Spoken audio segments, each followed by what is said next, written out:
Hola, alma sensible. Antes de sumergirnos en la historia de hoy, te pido un pequeño gesto que significa un mundo para nosotros. Suscríbete al canal para ayudarnos a alcanzar nuestra meta de 1000 almas conectadas. Si esta historia resuena contigo, déjanos un like y cuéntanos en los comentarios tu propia experiencia o desde qué rincón del mundo nos escuchas. Tu interacción es nuestro mayor combustible. El olor a tierra mojada y a ozono lo despertó. No fue el olor, fue el sonido. Un estruendo sordo y furioso que hizo vibrar los cristales de la ventana de su cuarto. Matías Sandoval abrió los ojos a la oscuridad, la misma oscuridad que lo había acompañado durante los últimos 5 años en la estancia La Esperanza. Afuera, la tormenta no era una simple lluvia de verano, era un diluvio bíblico, una de esas tormentas que parecen querer arrancar el mundo de raíz. Se incorporó en la cama, el cuerpo acostumbrado a la soledad, al silencio apenas roto por el crujir de la madera vieja de la casa, pero había algo más. Un ruido que no encajaba con la sinfonía del caos exterior. Venía del granero. Un lamento agudo, casi inhumano, cortado por el viento. Podía ser un ternero perdido o peor. Uno de los caballos herido por un relámpago. Con un suspiro pesado, se calzó las botas de trabajo, agarró un impermeable del perchero y encendió la vieja lámpara de queroseno. La llama danzó, proyectando sombras largas y temblorosas que se movían como fantasmas a su alrededor. Cruzar los 50 metros que separaban la casa del granero fue una batalla contra los elementos. El viento lo empujaba con una fuerza brutal y la lluvia helada le calaba los huesos. Dentro del granero, el aire era espeso, cargado con el olor familiar del heno y los animales. Pero teñido de algo más, algo metálico y vital. Levantó la lámpara, su luz dorada barriendo la penumbra. Y entonces la vio. Recostada sobre un montón de heno, una figura temblorosa. Una mujer. Junto a ella, 2 pequeños bultos envueltos en mantas sucias se movían débilmente. Matías se quedó paralizado, con la lámpara en alto. El corazón, ese músculo que creía atrofiado por el desuso, le dio un vuelco doloroso. La mujer levantó la cabeza. Su rostro, enmarcado por un cabello castaño oscuro pegado a la piel por el sudor y la lluvia, era un mapa de agotamiento y desesperación. Sus ojos, enormes y oscuros, brillaban con lágrimas no derramadas. Él se acercó con cautela, como si se acercara a un animal herido. Le dijo que no podía quedarse allí, que ese no era lugar para una madre con bebés recién nacidos. Su propia voz le sonó extraña, ronca por la falta de uso. Ella le suplicó, con un hilo de voz, que la dejara pasar solo esa noche. Que no tenía dónde ir. La tormenta rugía como un monstruo enfurecido, y cada relámpago iluminaba la escena con una luz blanca y fantasmal, mostrando la crudeza de la situación, una mujer sola, 2 bebés diminutos y un refugio precario en mitad de la nada. Matías le preguntó de dónde venía. Cómo había llegado hasta su granero en medio de semejante caos. Ella tragó saliva, su mirada fija en los pequeños que dormían un sueño inquieto. Le contó que su auto se había descompuesto a varios kilómetros de allí, que había empezado el trabajo de parto y no había podido llegar al hospital. Caminó, simplemente caminó, hasta que las fuerzas la abandonaron y encontró refugio en su propiedad. Los bebés habían nacido allí mismo, en el heno, hacía apenas unas horas. Matías frunció el ceño, una mezcla de incredulidad y una extraña punzada de compasión removiéndole por dentro. En 5 años de aislamiento autoimpuesto, jamás se había enfrentado a algo así. La mujer susurró que eran gemelos, un niño y una niña, Santiago y Esperanza. Al oír el segundo nombre, Matías sintió como si le hubieran dado un puñetazo en el alma. Esperanza.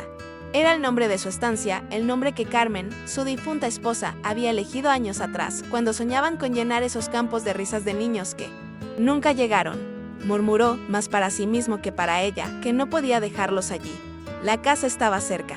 Les dijo, podían quedarse hasta que pasara la tormenta. Los ojos de la mujer se cerraron en un gesto de puro alivio y le dio las gracias con una gratitud tan profunda que a Matías le resultó casi incómodo. La ayudó a levantarse. Él cargó a uno de los bebés, un bulto sorprendentemente ligero y cálido, mientras ella sostenía al otro. La corta distancia hasta la casa fue suficiente para empaparlos por completo. Una vez dentro, el contraste fue abrumador. El silencio de la casa, la seguridad de sus paredes. Encendió el fuego en la chimenea, un ritual que hacía cada noche, pero que esa vez se sintió diferente. Como si estuviera encendiendo una baliza de bienvenida. Preparó el sofá con mantas limpias y secas. Le preguntó si tenía hambre, sintiéndose torpe y extraño al tener compañía después de tanto tiempo. Ella solo pidió un poco de agua. Mientras ella se acomodaba con los gemelos cerca del calor del fuego, Matías la observó desde la cocina. Era joven, calculó que no tendría más de 28 años. Sus facciones eran delicadas, pero había una determinación de acero en su mirada. su ropa, aunque sucia y desgarrada en algunas partes, era de una calidad que no encajaba con la imagen de una indigente. Al volver con el vaso de agua, le preguntó su nombre. Elena, le dijo. Elena Morales. Él se presentó también, Matías Sandoval. Le explicó que esa era su estancia. Ella bebió el agua despacio, como si cada sorbo fuera un tesoro. Luego le preguntó si vivía solo. Él asintió, añadiendo más leña al fuego para evitar su mirada. Le contó que llevaba 5 años solo, que su esposa había muerto en un accidente. Un silencio denso y pesado se instaló entre ellos, roto solo por los pequeños ruidos de los bebés. Santiago, el niño, empezó a llorar. Elena, con una naturalidad que conmovió a Matías, dijo que necesitaba comer. Él, entendiendo la necesidad de privacidad, se retiró a la cocina. Desde allí, escuchó la voz suave de Elena cantándoles una nana a sus hijos. Era una melodía desconocida, pero transmitía una calma que se filtró por toda la casa.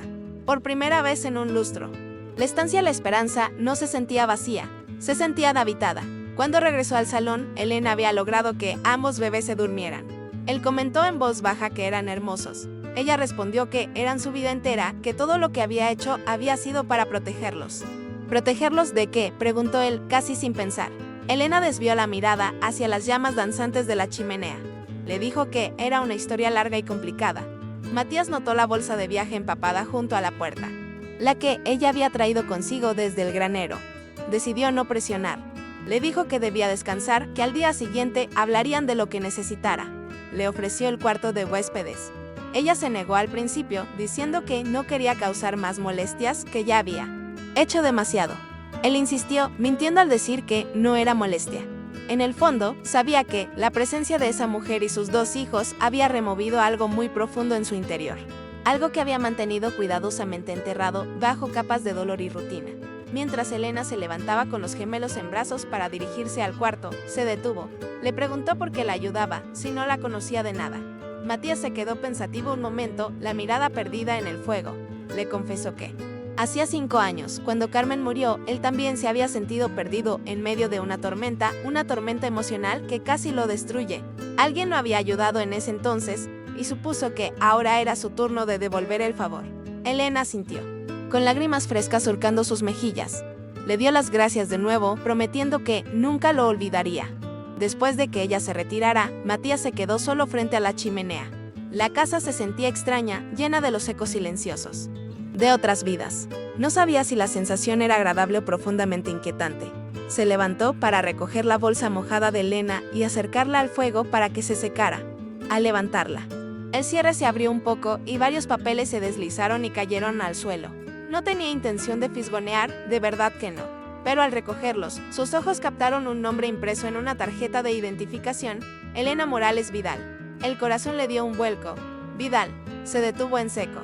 Ese apellido no era uno cualquiera. Resonaba en toda Argentina. Los Vidal eran una de las familias más ricas y poderosas del país, dueños de un imperio empresarial que abarcaba desde medios de comunicación hasta constructoras. Eran prácticamente realeza en un país sin monarquía. El aire se le escapó de los pulmones. Con manos temblorosas y ya sin ningún pudor, revisó los otros documentos. Certificados de nacimiento de los gemelos, documentos legales que parecían ser una renuncia formal a una herencia multimillonaria y otros papeles que confirmaban lo que su mente se negaba a aceptar. Elena no era una mujer común huyendo de problemas comunes. Era la heredera de una de las fortunas más grandes del país. Una heredera que, por alguna razón, había renunciado a todo y había terminado dando a luz en el heno de su granero. Se dejó caer en el sillón, los papeles en la mano, el crepitar del fuego como único sonido. Se quedó despierto el resto de la noche, mirando las llamas, preguntándose en qué clase de lío monumental acababa de meterse. La tormenta de afuera había amainado, pero sentía que la verdadera tormenta, para él, acababa de comenzar. La primera luz del amanecer se coló por la ventana, gris y tímida, encontrando a Matías dormido en el sillón, con los documentos de Elena todavía en la mano. El fuego se había consumido hasta las cenizas.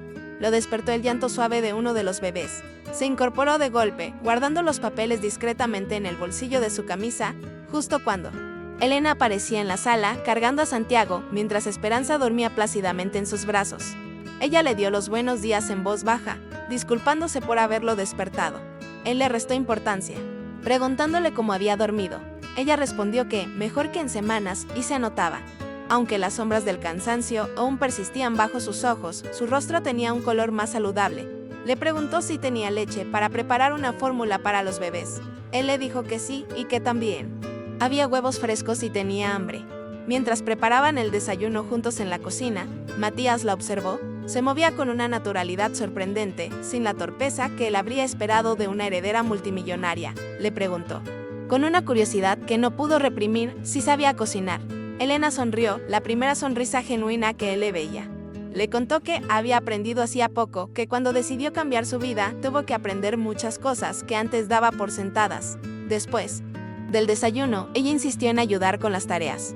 Matías, sintiendo que la normalidad era el mejor antídoto contra la locura de la noche anterior, aceptó. La llevó a conocer la estancia, le mostró los corrales, el establo donde cuidaba de sus caballos, el gallinero. Los gemelos descansaban en una canasta que él había improvisado bajo la sombra de un viejo algarrobo. Elena miraba todo con ojos nuevos, maravillada por la extensión de los campos verdes que se perdían en el horizonte. Dijo que era hermoso, tan diferente de la ciudad. Matías aprovechó para preguntarle de qué parte de Buenos Aires era. La atención volvió al cuerpo de Elena de inmediato. Respondió vagamente que del norte, de una zona residencial. Él decidió no insistir. Si quería guardar sus secretos, estaba en su derecho. Esa tarde, como cada 2 semanas, llegó don Roberto, el veterinario del pueblo cercano y el único amigo verdadero que Matías conservaba de su vida anterior. Don Roberto, un hombre de 60 y tantos años, de rostro curtido por el sol y manos amables, se sorprendió al ver a Elena con los bebés. Matías le explicó la situación, omitiendo, por supuesto, la parte de la herencia multimillonaria. Simplemente le dijo que Elena había tenido una emergencia en la ruta y los bebés habían nacido durante la tormenta. Don Roberto, con su experiencia médica que iba más allá de los animales, se ofreció a revisarlos. Su veredicto fue tranquilizador, los 3 estaban perfectamente sanos, pero Elena necesitaba al menos 2 semanas de reposo absoluto y buena alimentación. Un parto de gemelos no era cualquier cosa. Los días se convirtieron en semanas y las semanas, sin que se dieran cuenta, se transformaron en 2 meses. La vida en la esperanza encontró un nuevo ritmo.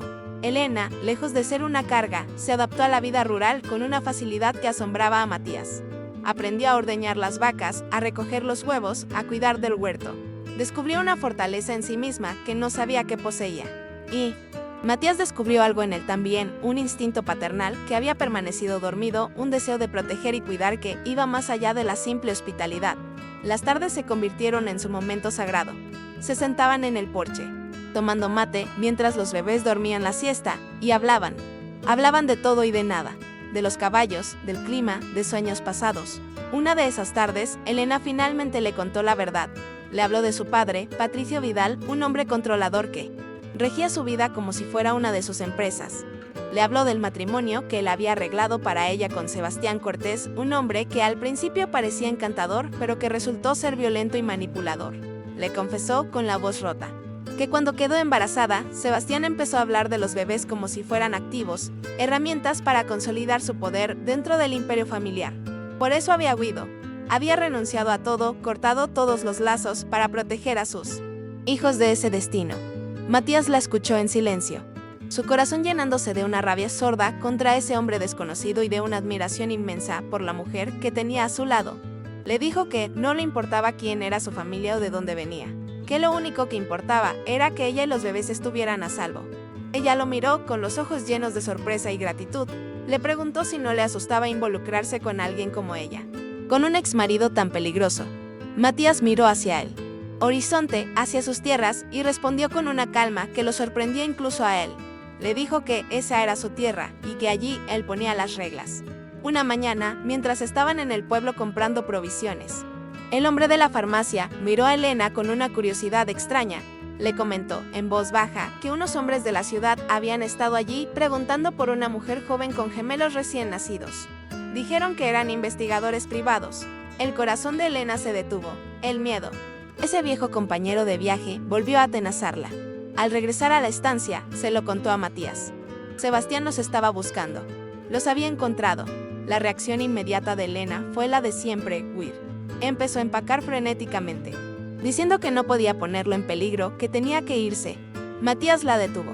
Le dijo que no se iría a ninguna parte, que en esos 2 meses ella y los bebés se habían convertido en su familia. Elena, con lágrimas en los ojos, le dijo que ellos no eran su familia, que solo eran extraños que habían aparecido por casualidad. Fue entonces cuando Matías, sin poder contenerlo más, le tomó el rostro entre las manos y le dijo que la amaba. Las palabras quedaron flotando en el aire, cargadas de una electricidad que lo cambió todo. Elena cerró los ojos, susurrando que no podía, que no debía. Pero él sabía que ella sentía lo mismo. Lo veía en sus ojos, en la forma en que su mano buscaba la suya, en cómo se había abierto a él. Esa misma noche, el miedo de Elena se hizo realidad. Varios vehículos de lujo subieron por el camino de tierra y se detuvieron frente a la casa. La puerta se abrió sin que nadie llamara. Sebastián Cortés entró, flanqueado por dos hombres que parecían montañas. Era alto, impecablemente vestido con un traje caro, y sus ojos oscuros se posaron en Elena con una frialdad depredadora.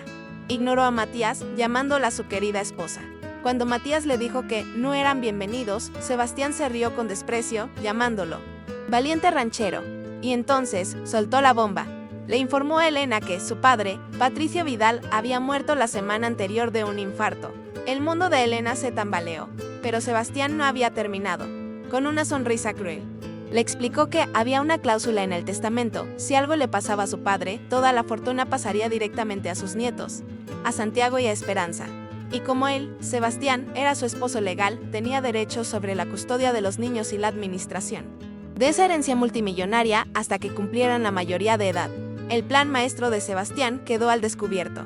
No solo la había encontrado, sino que ahora tenía el poder legal para arrebatarle a sus hijos y su fortuna. Amenazó a Matías con arruinarlo, con enterrarlo en problemas legales si se interponía. Elena, viendo que no había salida y temiendo por la vida y el futuro de Matías, tomó una decisión desgarradora. Aceptó irse con Sebastián. Se acercó a Matías, le entregó a Esperanza y le susurró al oído que contactara a su hermana, Lucía, la abogada, que su tarjeta estaba en el cajón de la cómoda. Besó la frente de sus hijos, le dio a Matías las gracias por haberle dado los mejores 2 meses de su vida, y salió de la casa, dejando a Matías solo, con los 2 bebés en brazos y el corazón hecho pedazos. Pero mientras el auto se alejaba, una diminuta y feroz sonrisa se dibujó en los labios de Elena. Sebastián, en su arrogancia, había cometido un error fatal. No sabía que Matías no estaba solo. No sabía que tenía una hermana que era una de las mejores abogadas de familia del país. La batalla por la custodia y la libertad acababa de empezar y el campo de juego estaba a punto de cambiar drásticamente. Matías, con los bebés en brazos, corrió al cuarto de Elena, encontró la tarjeta y marcó el número. Cuando Lucía contestó, su voz fue un torrente de desesperación. Lucía, soy Matías. Se llevaron a Elena. Necesito tu ayuda. 6 horas después, Lucía llegó a la estancia, no sola, sino con un equipo. La guerra por la esperanza había comenzado. La investigación de Lucía fue rápida y letal. Descubrió que el matrimonio de Sebastián y Elena era un fraude. Él había falsificado los documentos. No tenía ningún derecho legal sobre ella ni sobre los niños. Descubrieron sus negocios turbios, el lavado de dinero, sus vínculos criminales. Y lo más importante, descubrieron el verdadero testamento de Patricio Vidal. Arrepentido, había cambiado su voluntad una semana antes de morir, nombrando a Elena única heredera, bajo una condición: que encontrara una familia verdadera, basada en el amor. Había estado siguiendo a su hija, no para atraparla, sino para protegerla. Y había visto en Matías y en la vida en la estancia la felicidad que siempre había querido para ella. Con todas las pruebas en la mano, Lucía actuó. Obtuvo una orden de arresto justo cuando Sebastián intentaba huir del país con Elena. La policía rodeó la mansión. Sebastián fue arrestado, gritando amenazas vacías mientras le ponían las esposas. Elena era libre. El regreso a la esperanza fue un torbellino de emociones.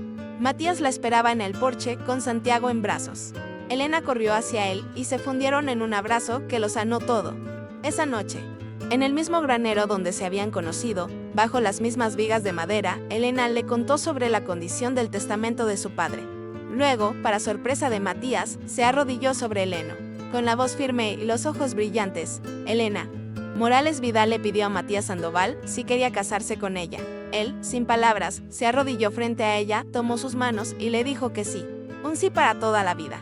Se casaron 3 meses después en una ceremonia íntima en el pueblo, con don Roberto oficiando, Lucía como madrina y los gemelos como testigos de honor. La estancia La Esperanza, que una vez fue un refugio para el dolor de un hombre, se había transformado en el hogar de una familia nacida de una tormenta. construida sobre la valentía y un amor tan real y sólido como la tierra que pisaban.